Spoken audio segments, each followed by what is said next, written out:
Activate Live starts now. Activate your voice! Activa tu voz! Activate it now! Speak up, speak out. Get involved, get involved. Engage-toi. Take action! Aktiviere deine Stimme. We're union and we're proud. Welcome to Activate Live. I'm Tanya Hutchins, coming to you from Silver Spring, Maryland. We're on location at the convention of the International Labor Communications Association, or ILCA. We'll get to that in just a moment, but first, both U.S. senators from Virginia have written to the president and CEO of FreightCar America, and they're asking why the company is closing its Roanoke manufacturing plant and sending 200 jobs to Mexico. In July, the company announced it would close the plant this month. In September, it announced it would open a new $25 million plant in Mexico. TCU-IAM represents the workers in Roanoke, and we'll keep you posted on this story. Well, we are on location in Silver Spring, Maryland for the convention of the International Labor Communications Association, or ILCA. And our first guest is the keynote speaker, Carla Murphy, who is an essayist and author of Why We Need a Working Class Media. Welcome, Carla. Thank you.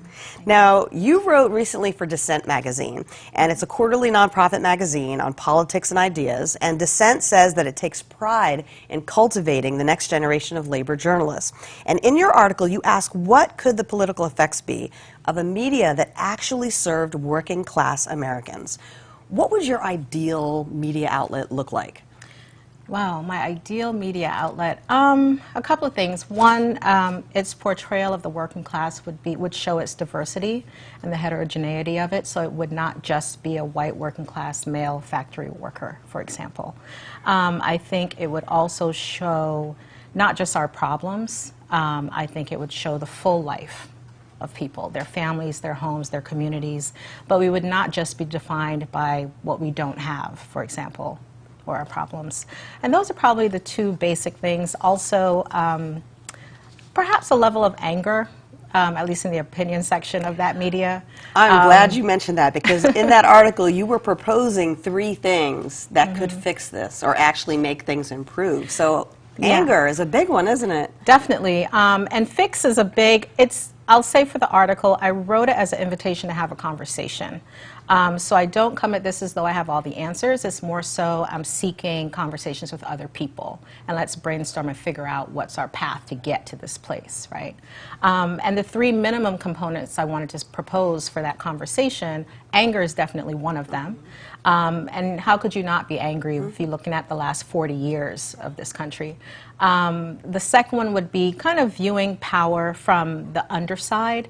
So I think, for me, what the working class has in common is understanding their role as citizens based on their interaction with authority figures. So in the piece, I talked about my mother. I have a single mom, and growing up and kind of watching interactions between either her and my community with either police, doctors, nurses, etc., but kind of having an understanding of power and having an understanding of how easily power can be abused.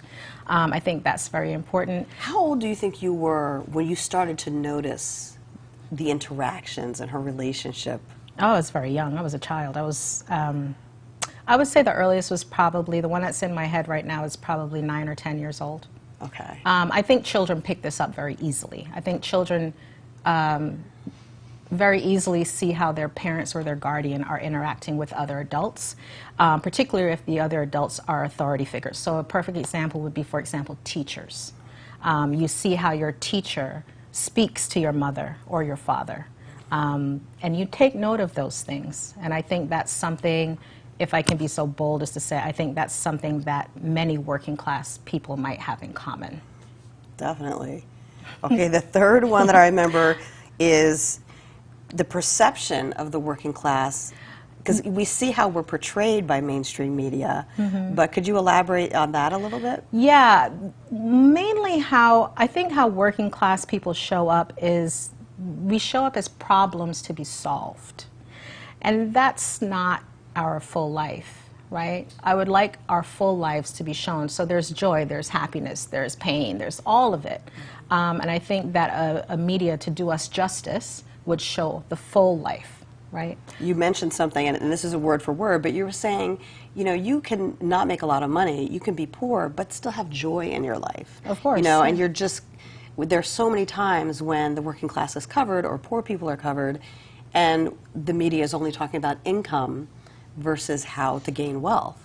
Well, yeah, that's one of the problems is that, and this also stems from where research is as well, but the media really should, to kind of do us justice, the media really should kind of switch to covering wealth and not just income. Wealth is about assets and ownerships, and and it's quite frankly about your ability to bounce back. So when bad things happen in life, it's not income that helps you bounce back from illness, for example. So whether it's you're sick or your parent is sick, your elder person in your family is sick, or your child is sick, it's wealth that helps you to do that. When you're paying for higher education, it's wealth, whether it's your assets from your home that helps you to do that. It's not income generally. You know, I will never forget an interview, and I think it was with Denzel Washington. Someone asked him about his son and how he was raising him. And they asked him, like, what kind of job would you like him to get? And he immediately said, I'm not just going to teach him how to look for a job, but I'm going to teach him how to be an entrepreneur. Like, that he doesn't have to work for himself. And I just think that there's so many parents, so many people, even in the media, that don't cover that side of it. Interesting. You know, so, yeah, entrepreneurism is important. Yeah, there's a lot to, even within journalism, we have something called entrepreneurial journalism. Sorry. It's okay. Yeah. I was in shock for a minute. Okay. Yeah, entrepreneurship is definitely something that, for me and for my culture and where we come from, I think that a lot of the women that I grew up around, they just had to be entrepreneurial. It wasn't something that they learned, that was taught in a classroom. It's just something, it's how they survived. And they wouldn't have called it entrepreneurship. It was just, they were market women. They just, So there are a lot of union members who are watching this. What can they do at home to put pressure on mainstream media? You know, what can they do if they feel like they would like to get involved? Yeah, two quick things. One, if you see a reporter or a story, or a reporter covering a story that you think they've done well, reach out to that reporter and let them know. So let the station know that you're watching and that you appreciate the reporter's perspective or how they covered the story. That's one thing, easy thing you can do. And then two, just to kind of go big on this, I would prefer, quite frankly, if you fund media. It's expensive to get good stories done well, and that's what we need. So consider funding media. And I am not going to let you go without talking to some of these young people out there. We have, you know, young journalists that are entering the profession. I think most of them start out in mainstream media. What is your message to young journalists who may someday want to be an advocacy journalist, but they're just entering mainstream media? Well, I would say the first thing is, before you determine whether you want to be an advocacy journalist, just start out with being a journalist, and get your just get the basics down first. So know how to report, know how to gather information, know how many sources you need, all of that. Make sure that you're in a space where someone is either a mentor or a boss, where someone is teaching you that. Get that down, and then after that you can decide what kind of journalist you want to be. But the first thing is, you always have to dot your I's and cross your T's. That's my first advice. And then the second is, identify a journalist right now who you admire and contact them and ask, what did you do? How can I do it? Try as much as possible to mimic what it is that they're doing. Try to identify their style, identify their questions that they might be asking, and try to incorporate that into your own work. So I think you hit on something so important with mentorship. I think we need more of that, and that can help so much. Yeah. Okay, I'm going to give you your chance for parting words. Any thoughts that you would like to leave us with? No, I'm just grateful to be here, to be the you. keynote speaker. I'm very grateful. And we're not going to give it away. So we're going to let everybody come to the ILCA Convention tomorrow, everyone that's registered, and you'll be able to hear her keynote address, which we're really looking forward to. Thank you so much for stopping by. We appreciate it. Thank you. And how can people get in touch with you if they want to read more, Oh, yeah. learn more about you? Two things. One, my Twitter, so it's just Carla Murphy. It's at Carla Murphy on Twitter. That's the easiest way. You can just message me. And then also look for me at the Economic Hardship Reporting Project, so I'll have more essays coming out in the next few months. Great. Thank you so much, Carla. We appreciate it. Thank you. That was Carla Murphy, author and also essayist. So you'll enjoy her writing. It's so honest and raw. I love reading her. So join the conversation on YouTube, Twitter, and Facebook. Let us know what you really think right now in the comments section, no matter what platform you're watching. So we want to hear from you, even if you're watching the replay. Well, our next guest is Rebecca Band, an ILCA board member and member of IBEW. And Rebecca, you are leading Thursday's plenary called Changing the Narrative. Mm-hmm. Without giving it all away, can you just give us a little bit of a preview of what that is about? Absolutely. So I don't think it's a big secret that organized labor and unions get kind of a bad rap in this country.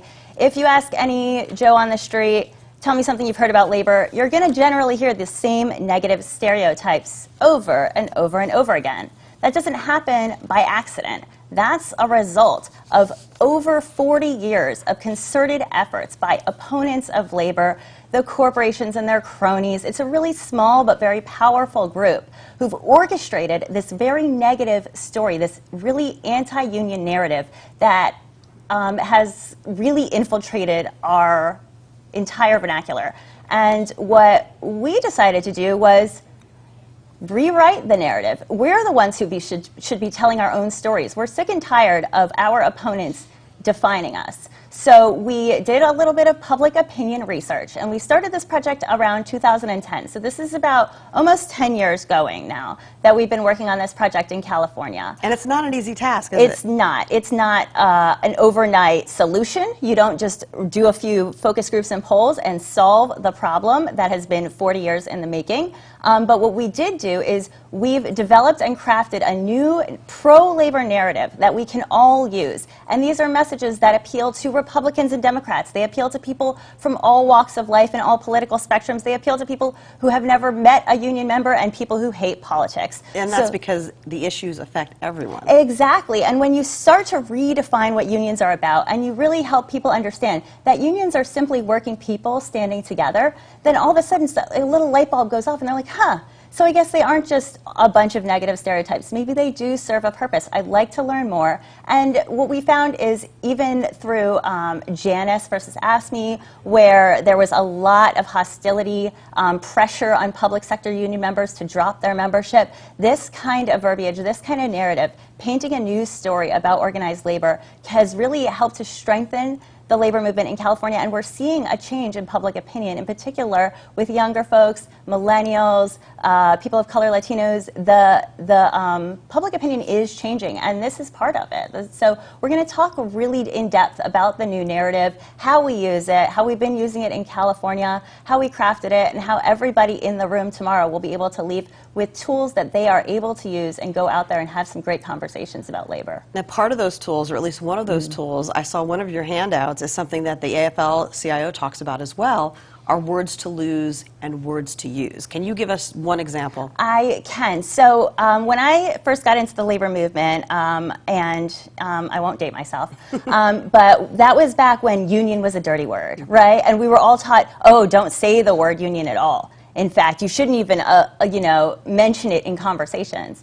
Well, we decided that that's kind of BS. And we decided that there are plenty of ways that we can describe our unions. We can talk about the labor movement. When we talk about justice, when we talk about, integrity, when we talk about compassion, those kinds of values-based messages and words can really make a big difference. And the one that I've already said, when we talk about working people who stand together, right, that's a really big piece of this puzzle because a lot of people envision unions as sort of these big greedy bosses, the fat cats, or, and so what we really need to do is break that spell that the opposition has painted around what we are, and by using new words, new phrases, and ultimately a whole new story about what the labor movement stands for and what we're all about, we can break the spell. We can reclaim our own narrative.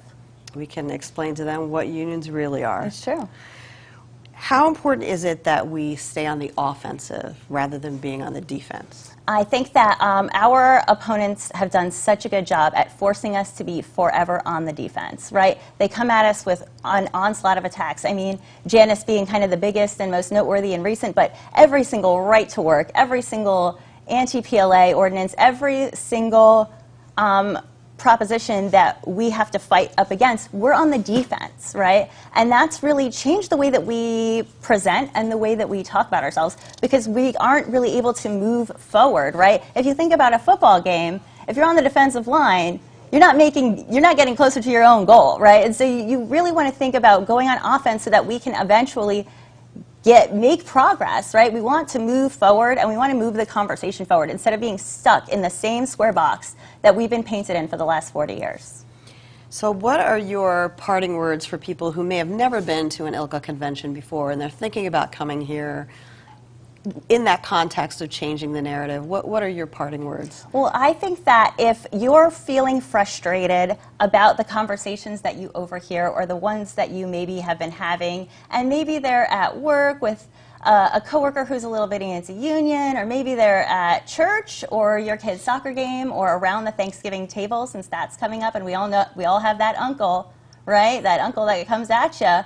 And those are the conversations that you've been terrified to have, and you've shied away from them, or you've kept your mouth shut, or you've left the room, or you've just kind of muttered, yeah, okay, then this is the kind of session for you, because this is going to really arm you with a whole new way of interacting in those settings. And it starts by connecting with folks, and then it moves into being able to have conversations that really meet all of our values, right? Because as workers, as working people, and as working families, we do have a standard set of values that we all pretty much adhere to, but we don't talk about them that much. And so by being able to really put words on it, put a mental image on what it is that we're talking about, you're going to be able to have those conversations. You actually might look forward to the next naysayer that comes up and starts wagging his finger in your face about your union. I always say you can't change a person's mind unless you talk to the person. Absolutely. Excellent. Well, thank you so much for stopping by. Thank you. We look forward to your session tomorrow. All right. So thanks for taking the time. Thank you.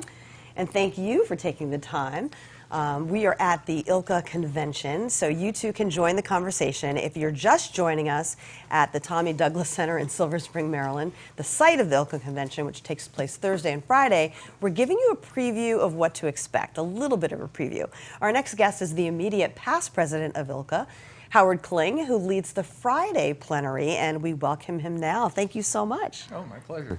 Well, first, tell us what ILCA is for those who have never heard of it before or been a part of it before. The ILCA is the professional networking and advocacy organization for people who do media and communications work for labor unions or other organizations that advocate for workers, I would say. Now, Friday's plenary is going to tackle wage theft. Yes. So a lot of people don't know the formal name. So for workers out there, tell us what that is and why it's so important to get those wages back. Well, wage theft is very simply when a worker doesn't get paid what they're supposed to be paid, either by law or by agreement with their employer. It's pretty simple. And there's so many people out there that are afraid to go and speak up. Oh, absolutely. Afraid of getting fired, so I'm so glad that you're covering this. Yeah, especially because employers take advantage of those with the least power quite often, immigrants, people of color, low-wage workers, but not only. And threats may ensue, or they may be yeah, afraid absolutely. of the threats. Yeah, of course. You don't want to say anything because you're going to get fired, or because the situation you're in, it won't do any good if you say anything, because I can explain that later, because it will just happen over again. So. I know in D.C. years ago when I was waiting tables, actually it was in Greenbelt, Maryland, we would wait for the senior waitress who had been there the longest to say something to the employer if we were only leaving with $30, $40 because we weren't making what the minimum wage was because it was a slow night. But it's interesting that everybody kind of waits for who's going to say something, and it's usually the senior person that speaks up, and if that person hadn't spoken up, they never would have given us our money. Yeah, and you're talking about tips, because that's one of the key ways people get have their wages stolen, is a boss will skim tips and so Right, on. right. Yep. Mm-hmm. And even adding up the hours that we were there with, at the time it was like Sure. $2.75, an hour for the tipped wage. It Yep. just was not adding up to what, Right. it should have been. So I'm Right. so glad you're covering this. Tell us about your Labor Community Coalition, because you have a lot of experience with that.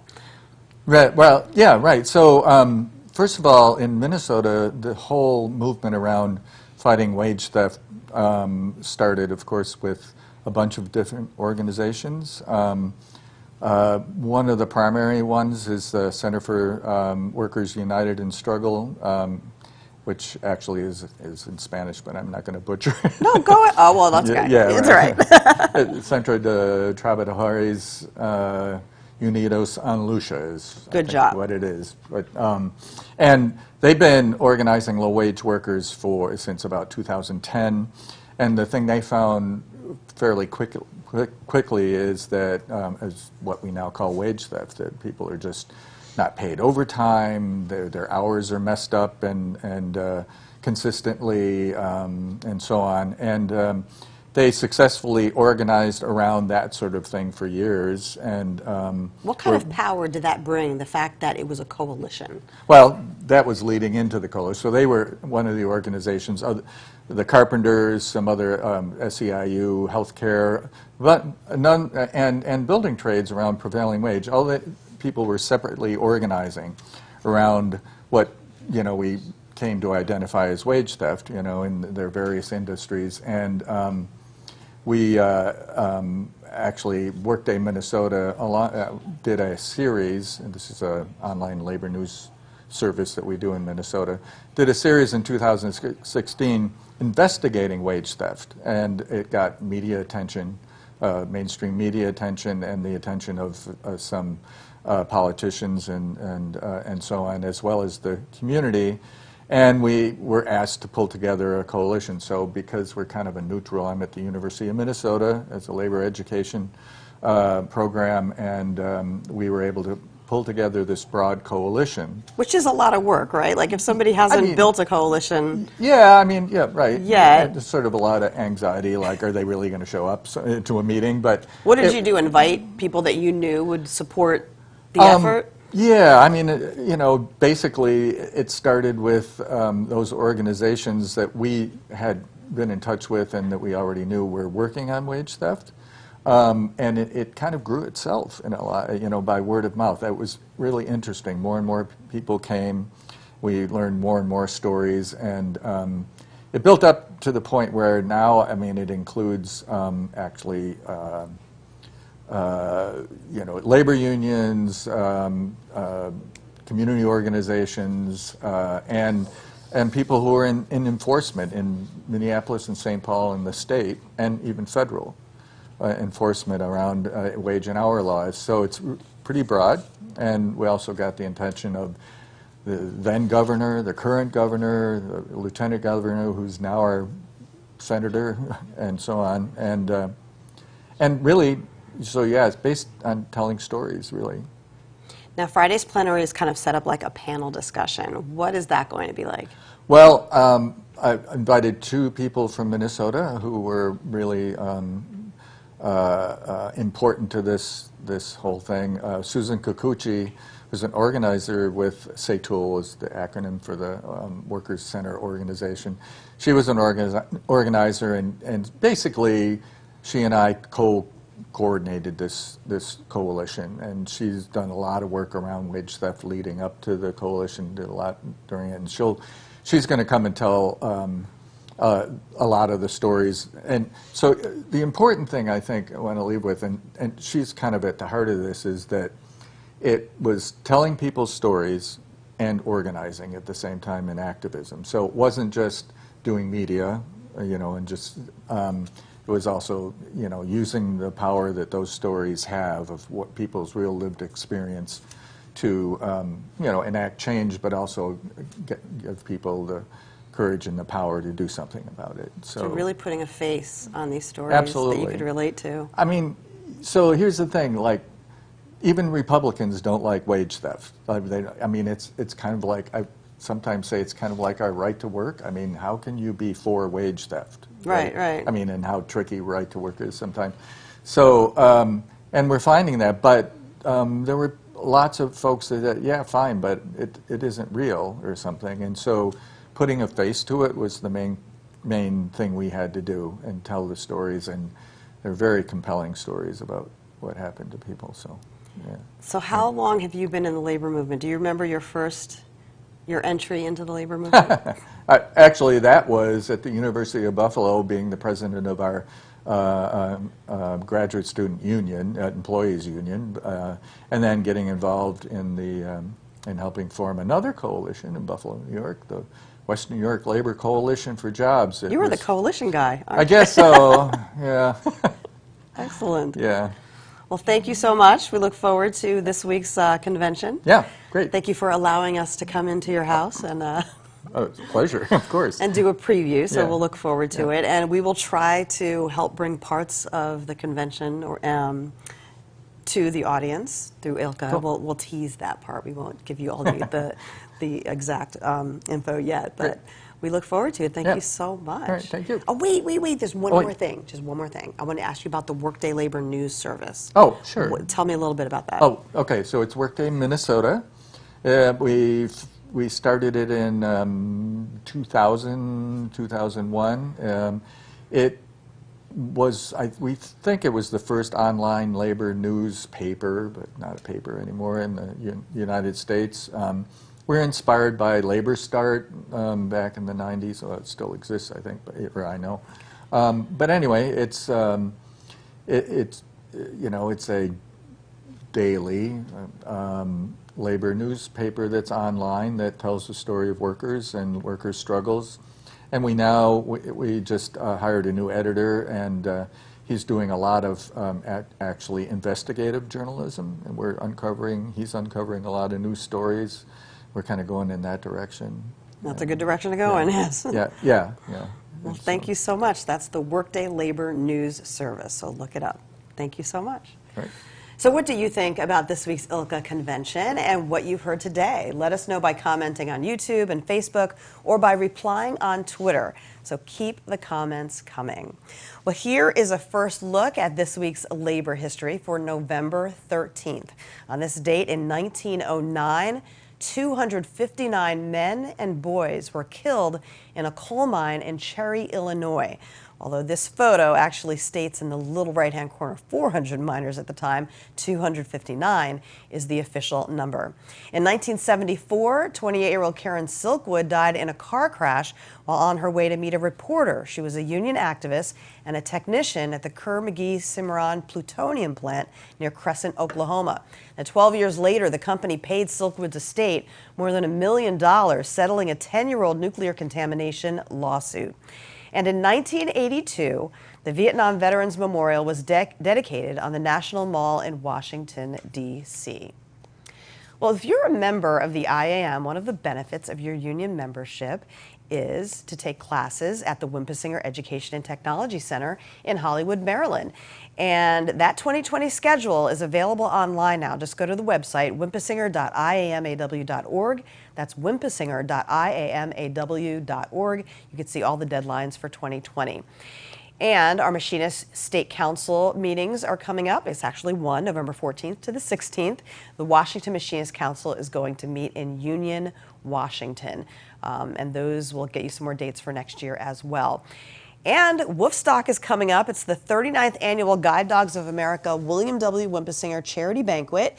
We're calling it Woofstock because all the dogs will be dressed up in tie-dye.